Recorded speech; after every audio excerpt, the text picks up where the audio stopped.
What if a forgotten golden age, something from over a century ago, actually holds the key to our digital future?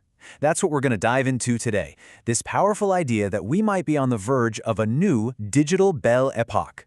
I know, it sounds like a strange question, right? But think about it. Our world is being totally reshaped by AI and automation. So maybe, just maybe, history has the roadmap we've been looking for. So, let's jump in. Our story starts with this period called the Belle Époque. And you might have heard the name, but I bet the real reasons it was so incredibly successful, well, they're usually overlooked. And that's where the lesson is for us today. So the Belle Époque, which means the beautiful era, ran from about 1870 all the way to 1914. And look, this wasn't just some quaint, quiet time. No way. This was an era of explosive growth. Global trade was booming, money was flowing freely across borders, and living standards were just soaring. But this golden age was tragically cut short by World War I, and when it ended, its lessons kind of got buried along with it. So, what was the secret sauce? What powered this incredible era? Well, it wasn't a fluke. It really came down to two massive forces working together perfectly in sync. You had one engine, sound money, and another engine, breakthrough technology. Okay, so let's break that blueprint down. The whole thing was built on two main pillars. First, this just radical wave of new tech. And second, a form of money that was unbelievably stable. The first engine was this massive technological leap we now call the second industrial revolution. I mean, really think about what that means. In just a few decades, the world got connected by global telegraphs. Electricity started lighting up cities. The first cars hit the streets, and steel completely changed how we build things. This wasn't just a little step forward. It completely rewired the planet and how productive we could be. And that brings us to the second engine, the money. The foundation for all this growth was something called the classical gold standard. The idea was simple, really. A country's currency was directly tied to, and you could actually trade it for, a specific amount of gold. And this system worked so incredibly well for a few key reasons. For one, gold was neutral. No single country owned or controlled the supply. And because it's physically scarce, right, you can't just print more of it, that meant governments couldn't just fire up the printing presses whenever they wanted. This forced a ton of fiscal discipline and made exchange rates super predictable. And when things are predictable, it's way less risky to trade and invest across borders. Okay, so that was then. But does any of that, a huge wave of world-changing tech, sound familiar? It should, because if we look around today, it feels like we're living in a powerful echo of that exact same moment. I mean, look at this. The parallels are just, they're incredible.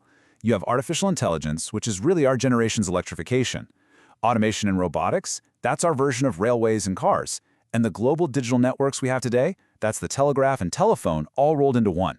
It's the same pattern, a fundamental technological explosion that's changing absolutely everything.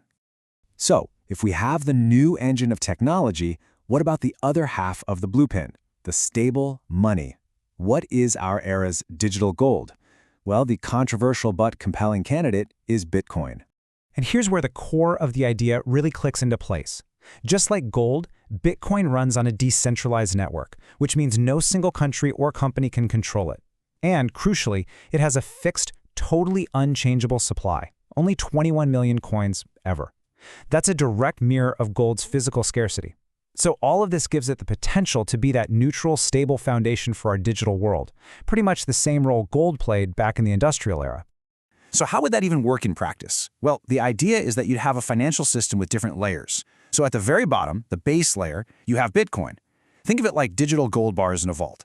It's the ultimate reserve asset, the thing you use for huge final settlements. And then built right on top of that, you'd have all the faster, more convenient stuff for everyday use. Things like stablecoins, banking platforms, payment apps, but they're all anchored to that rock-solid, predictable base layer. Okay, but let's pause. Because when you combine this kind of AI with a new type of money, it brings up a massive question, one that really affects every single one of us. In a world with this level of automation, what's left for people to do? I mean, this is the fear everyone talks about, isn't it? If robots and AI can do everything better, cheaper, and faster, what happens to our jobs? And look, that's a totally valid thing to worry about. But if we look back at history again, it points to a surprisingly optimistic answer. You see, the big lesson from the past isn't that technology kills jobs. It's that it changes them. It shifts what we focus on. So picture this, a world where automation takes care of all the grunt work needed for survival. Think manufacturing, shipping, even growing our food. In that world, we aren't left with nothing to do. Instead, we're finally free to focus on the things that only humans can do, pursuing art and culture, exploring science, building new businesses, and, investing in our families and communities. It's a really profound way to look at it. This quote says it all, really. It's not about the end of purpose for humanity. It's about a huge shift, a shift away from just working to survive, and toward a world where we can work for meaning. And that, right there, brings us full circle. When you put it all together, the stable financial foundation of a digital asset like Bitcoin, combined with the insane productivity gains from AI and automation, you just might have the blueprint for a new golden age, a digital Belle Époque. But let's end on a really critical thought here. The original Belle Époque, it wasn't inevitable. It didn't just happen. And this new one won't either. What we've laid out here is a potential blueprint, a possibility. So the real question, the one I want to leave you with, is this. Is this digital golden age a future that's just going to happen to us, or is it a possibility that we have the power to build?